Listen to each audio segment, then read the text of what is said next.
Ladies and gentlemen, we're here to talk about Caitlin Clark's questionable season so far, right? Because on paper, you see the highlights and you're like, oh, okay, she's for sure one of the best players in the league. She's 100% having a great season right now, especially on an Indiana Fever's team. Isn't the best team in the league. And then you look at her stats and you're like, whoa, okay, I'm wrong. I'm wrong by a mile. So she shoots 36% from the field, which on paper, you're like, okay, Jazz, does that really matter? And maybe it doesn't. She still averages 16 points, 8 assists, and 5 rebounds. Which, by the way, shout out to Caitlin Clark for even averaging 8 assists. We see a lot of people with her playstyle not pass the ball that much and pass the rock.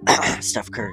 And then, this is where it gets shaky. This is where it gets rocky. 27% from 3 on 8 attempts a game. That means Caitlin Clark is making about 2 3-pointers a game. Obviously, it's not affecting the team much. They're 17-12, and they're 5th in the Eastern Conference. Now, I do want to make it known, Caitlin Clark has been injured for 13 out of the 26 games this season. So that's why I was kind of light on her, because she has been playing limited games, and that injury has probably been nagging her. But you kind of just think, for this Indiana Fever's team, look, they're obviously going to make the playoffs, right? They're a pretty good team this year. They're 17-12, they're 5th in the East, and I honestly think with a good Caitlin Clark, they're one of the best teams in the WNBA. But see, that's the problem. Are we gonna get a good Caitlin Clark during the playoffs? Now look, the Indiana Fever's team in general is pretty good. Aliyah Boston was an all-star starter, and she averaged 15 points and 8 rebounds this season. Kelsey Mitchell, a veteran shooter,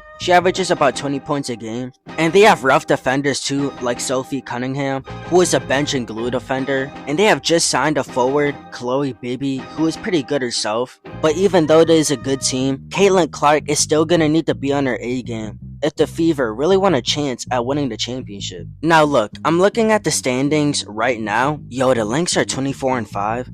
Okay, I'm looking at the standings right now. And other than the Lynx, it honestly looks like the Fever can take it all. But for that to happen, it's one obvious thing that also needs to happen. Caitlin Clark shooting better. Now maybe it's her injury, or maybe it's her leap in playmaking and her just playing that role more than the scoring role. But it seems like Caitlin Clark just hasn't been on her A game recently. And I just want to see a good, healthy, but most importantly, ready Caitlin Clark for the postseason. Not to mention how bad she's been on the road this season. Look, there's an easy solution to this. Just shoot better. And yes, I know it's not that simple. I know I may sound stupid saying that. But maybe Stephanie White, the Fever's coach, could set her more looks. Could get the team to set more off-ball screens that get Clark more 3-point looks. And I honestly think that with more practice and more shooting in the games, she's gonna get better. And I'm not talking about just a nobody here. This is Caitlin Clark. We know how good she is. I honestly think she's just shaking off the rust from that injury and missing 13 games. But I want to hear what y'all think, man. Do y'all think Caitlin Clark is gonna have a good postseason? Or do y'all think she's gonna fail? If you guys like my content, leave a sub, leave a like, and most importantly, turn notifications on. And until later, I'll see y'all on Mars.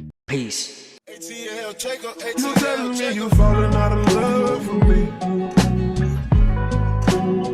Hope you can find someone to love you better than I did. Taking our memories on love and treating it like nothing.